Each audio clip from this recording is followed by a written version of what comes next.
कहते हैं मोहब्बत और जंग में सब जायज होता है। अब पीएसएल और आईपीएल में भी एक जंग है और फिर इस जंग में भी सब जायज होगा। एक कहानी आपके सामने रखूंगा। भारतीय मीडिया इस साल पीएसएल को जरूरत से बढ़कर कवरेज दे रहा है और पाकिस्तान उस पर रिएक्शन कर रहा है। सबसे पहले भारतीय मीडिया की खबरों की अगर बात करें तो पाकिस्तान सुपर लीग को तालिबान गवर्नमेंट और अफगानिस्तान की जानिब से एक थ्रेट था जो इंडियन मीडिया ने रिपोर्ट किया, लेकिन यह इंडियन मीडिया ने सिर्फ रिपोर्ट नहीं किया, द गार्डियन की रिपोर्ट के मुताबिक भी और मेरे सोर्सेज के मुताबिक भी अफगानिस्तान की तालिबान रिजीम की जानिब से पाकिस्तान सुपर लीग की मैनेजमेंट को और पाकिस्तान गवर्नमेंट को एक थ्रेट था कि अगर आप मैचेस रावलपिंडी या फिर पेशावर वाले ग्राउंड में कराते हैं तो फिर वहां पर अटैक किया जा सकता है। और एक ही चीज है जिसमें अफगानिस्तान तालिबान एक्सपर्ट हैं और वो है खुदकुश हमले। तो फिर उस रिस्क से बचने के लिए पाकिस्तान सुपर लीग ने मैचेस कराए लाहौर और कराची में, विच वाज एब्सोल्युटली फाइन। और कहीं ना कहीं वो बात फ्यूल क्राइसिस की भी थी कि जो दुनिया है इस वक्त वो जंग के माहौल में है और इस एनवायरनमेंट में वो फ्यूल की कीमतें बढ़ रही हैं। मैं उस बात को एक दफ़ा फिर दोहराऊंगा कि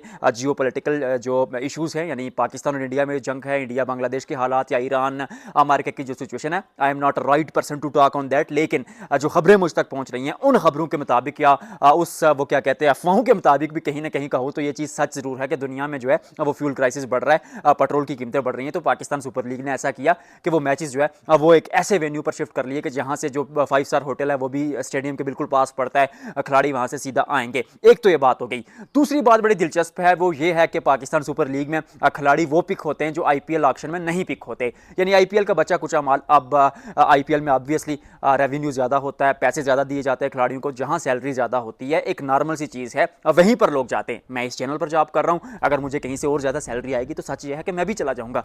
ये प्रोड्यूसर साहब आपने दिखाना नहीं है चैनल के मालिक को, तो ये बात आपको बताना बड़ा जरूरी है। आप स्पेंसर जॉनसन की बात करें, आप ब्लेसिंग मुजारबानी की बात करें, आप बार्टमैन की बात करें या फिर आप दशन शनाका की बात करें, ये वो खिलाड़ी थे जो पीएसएल में पिक हुए थे आईपीएल ऑक्शन के बाद। यानी आईपीएल ऑक्शन में ये पिक नहीं हुए थे, पीएसएल में पिक होते हैं। फिर ऐसा होता है कि आईपीएल में चंद खिलाड़ी इंजरी के बायस नहीं आ पाते, मिचेल स्टार्क हो गए, पैट कमिंस हो गए। हालांकि पैट कमिंस आ जरूर गए पर वो खेलेंगे नहीं होंगे, यानी उपलब्ध होंगे मैच के लिए नहीं होंगे, वो एक अलग डिबेट है। तो आईपीएल में अब कुछ खिलाड़ी अवेलेबल थे नहीं, तो फिर उन्होंने क्या किया, सेम करन वगैरह, सेम करन नहीं थे तो दशन शनाका वो आईपीएल से पीएसएल से उठाकर लेकर चले जाते हैं। तो विच मीन्स कि यहां पर वो बात जो शुरू पर मैंने कही थी कि मोहब्बत और जंग में सब जायज होता है, यानी पाकिस्तान सुपर लीग में एक खिलाड़ी पिक होता है, पीएसएल की एक टीम एक खिलाड़ी पे को पिक करती है, उसके हिसाब से टीम बनाती है, वो माइंडसेट के साथ चलती है और लीग के 3 दिन पहले, यानी 3 दिन बाद लीग शुरू होने वाली थी, उससे 3 दिन पहले आप उस खिलाड़ी को लेकर चले जाते हैं। तो it's a problem for Pakistan super league. लेकिन ये प्रॉब्लम शायद आपके लिए है या पाकिस्तान के लिए, पाकिस्तान फ्रेंचाइजीज के लिए, भारत के लिए नहीं है, क्योंकि वो आपका दुश्मन है और मोहब्बत और जंग में सब जायज होता है। ये चीज मैंने आपको समझानी थी। दूसरी जो बड़ी चीज थी वो ये थी, जो मुझे पर्सनली ऐसा लगता है कि आईपीएल चाहे रीजन में जो सिचुएशन खराब है, यानी इंडिया में लीग हो रही है, तो मेरा तो दिल कह रहा है कि आईपीएल भी आबोताब से हो, और अगर दूसरी तरफ भी दिल होता तो मैं यहां हाथ रख के आपको कहता कि मेरा दिल चाह रहा है कि पीएसएल भी आबोताब से हो।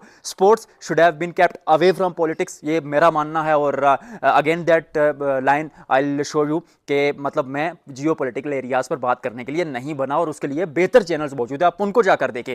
लेकिन जहां स्पोर्ट्स की, जहां खेल की बात आएगी, तो चाहे वो भारत में हो, वो चिचावतनी में हो, वो अहमदाबाद में हो, या फिर वो आयरलैंड के गांव डबलिन में हो, जहां भी होती है, हम क्रिकेट को एज अ न्यूट्रल एनालिस्ट के तौर पर करेंगे। क्योंकि मैं being a sports journalist, Kashmir का पहला स्पोर्ट्स जर्नलिस्ट होने के नाते मैं खेल का खुद को जो है ना एक स्टेक होल्डर मानता हूं। और मुझे ऐसा लगता है कि जो खिलाड़ी पीएसएल में या पिक होते हैं, आईपीएल में पिक होते हैं, इनका एक क्राइटेरिया होना चाहिए। फॉर एग्जांपल, जिस तरह फुटबॉल में होता है, जो खिलाड़ी ला लीगा स्पेनिश लीग में खेलता है वो इंग्लिश प्रीमियर लीग में नहीं खेल सकता। इसी तरह जो खिलाड़ी पीएसएल में पिक हो, उसे चाहिए कि वो आईपीएल फ्रेंचाइजीज उससे ना पिक करें, उसका कॉन्ट्रैक्ट होना चाहिए। Same is the case for IPL. अगर आईपीएल में कोई खिलाड़ी पिक होता है तो फिर वो आईपीएल ही खेले, वो पाकिस्तान सुपर लीग में ना आए। लेकिन यहाँ क्या होता है, यहाँ सियासत खेल में आती है, और वही जुमला जिसके साथ आगाज़ किया था उसके साथ इख्तिताम करूंगा कि मोहब्बत और जंग में सब जायज़ होता है। और जो भारत आपके साथ कर रहा है, जो पाकिस्तान हर स्टेज पर, पाकिस्तान ऐसा नहीं है कि भारत के खिलाफ कुछ नहीं करता, पाकिस्तान भी ऐसे ही करता है। और नकवी साहब आप बड़ी बातें करते हैं कि भारत खेलों में सियासत करता है। सर, आपने तो पाकिस्तान के world cup winning captain Imran Khan को पीसीबी के ऑफिशियल पेज से बर्थडे विश नहीं की थी, जबकि आईसीसी ने उनको बर्थडे विश की थी। तो सियासत आप भी करते हैं। मोहब्बत और जंग में फिर कहूँगा सब जायज़ होता है। आपने इमरान खान के साथ जंग में सब जायज़ कर दिया, भारत आईसीसी के नाते आपके खिलाफ सब जायज़ कर देता है।